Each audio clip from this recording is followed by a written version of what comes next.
A brief rundown of what happened in court today.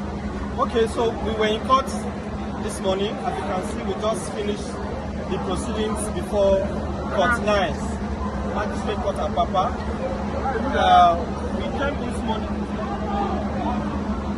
We came this morning regarding the case of Quadri, a 17-year-old teenager who came to fame in 2023 during the elections, when he spontaneously jumped and stood in front of the convoy of the presidential candidate of the Labour Party, Mr. Peter Obidient.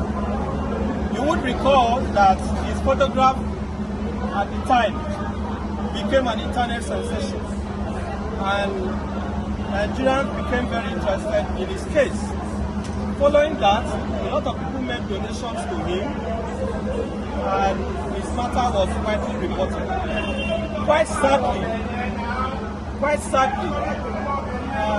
people in the community some people in the community, so-called area boys, felt entitled to be settled in quote or to their peace, and they demanded that part of the monies you donated to Quadri be given to them. In fact, I can also tell you that the value of their community specifically told Quadri's mother to buy a cow in rice and cook to appease the youth. Because they refused to do this family has been continuously witch-hunted since 2023. Let me also place on record that this was the second time that Quadri has been arrested. The first time, the same area boys took him before the same valley of the community, invited police to arrest him. At that time, we did not hear about it. So in January, he was returning from work at night when two boys grabbed him, dragged him to the Amokoko Divisional Police Headquarters, and told the DPO that Quadri was involved in street fighting. To our greatest dismay, on the 27th of January, the police brought him before the same court to be remanded, only for them to get to court, and they were told that Quadri was being wanted in connection with a case of armed robbery. The family was very shocked by this development. The family had no hand in this, and therefore nobody heard about it until one Hassana brought this matter to please come to this side. Brought this matter to social media X, and our attention was called to it, and the family then briefed me to represent him. This is the mother of Quadri, and this is Hassana, the activist who brought the matter to public attention. We took immediate steps to investigate the matter, and I personally met with Quadri at the Medium Security Correctional Custodial Center, Kirikiri. Interviewed him for over 2 hours, and he made it clear to me that, number one, the other persons who were said to be his casemates are unknown to him, and that he was not involved in any case of armed robbery or any other offense. We therefore took steps to bring the matter to the attention of the DPP. Finally, the Director of Public Prosecution issued a legal advice, and as you can see today, the court found that Quadri had no case to answer, he was not involved in armed robbery, and there was no basis for him to be arrested. So Quadri was discharged today and has been set free. He's going to go home in the next few minutes once the magistrate has signed his release warrant.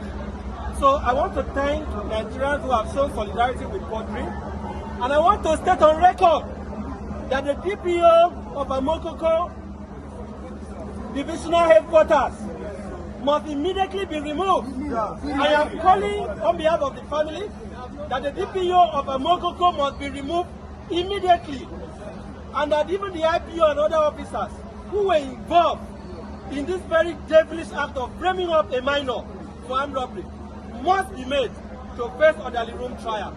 We are also demanding that the police must pay the sum of 100 million to Quadri, having been detained since January illegally. Lastly, we demand a public apology from the Nigerian police. And we ask the Inspector General of Police and the Commissioner of Police, Lagos State Commissioner of Police, to ensure that these measures are taken. Currently, Quadri and the family are under constant threat. We may have to find a way to relocate them from where they are staying because they are not safe. They have been even at that this morning before they came to court. They still went back to threaten them. So this is unacceptable. And that in a nutshell is what transpired today. Are we going to see a prosecution of the boys who reported into the police? I know you've called for the removal of the police officers, but the people who instigated the arrest? Of course, that is why we are asking. We are going to disclose the alliances that we have in the coming minutes. One of them is Lege and Baba Waris. Those are the two area boys in the community. They are known, they are identifiable. We call for their immediate arrest and prosecution. We also ask that the value of their community should be questioned regarding his role in this matter. And those are our simple demands. Those are simple demands. You can see everything was clear in the court.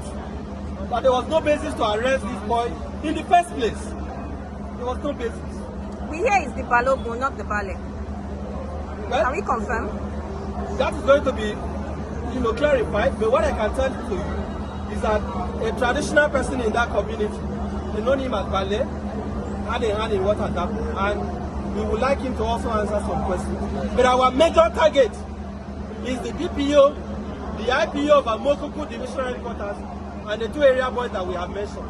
Let them explain to the worldwide body what arrested in the first place. Last month, in February, we organized a football match between Kirikiri Imbes and Twitter influencers. So we got to know about one guy. That was there. He was owing the sum of 1.2 million naira, and that was why he was lost. So after we helped that guy to prison, he told us he was from Quadri. That was how we were here last week. The case was adjourned till 28th of this month, because due to the corona, work and the case was brought forward